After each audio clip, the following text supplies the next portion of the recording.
thinking about groundwater and glaciers. You might not think that Utah is a place that we would really think of first when we're thinking about glaciated landscapes. You are correct in that today we do not have glaciers in Utah.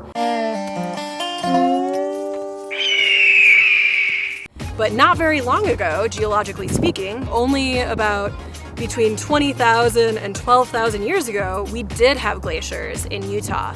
And there's a couple of different ways that we can see that when we look at the mountains and when we look at the Great Salt Lake Basin. We are up here along the Bonneville Shoreline Trail. Many of you have probably hiked the trail systems along the Wasatch Front, again, the big, long Bonneville shoreline.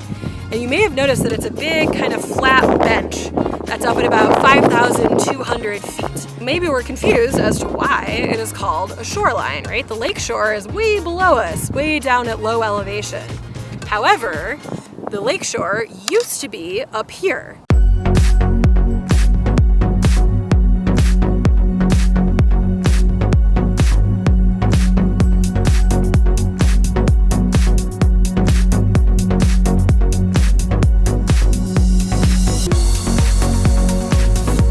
During that last glaciation, we had much cooler temperatures here, a much more temperate climate, and during that time, we had a big freshwater lake that filled up all the way to here along the Wasatch Front. So it was a very different world.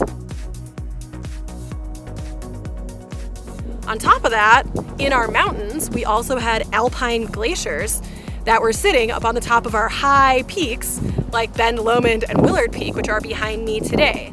And I can see the remnants of those glaciers in the shapes of the mountains, how pointy and sharp our peaks are. So those are what we call horns.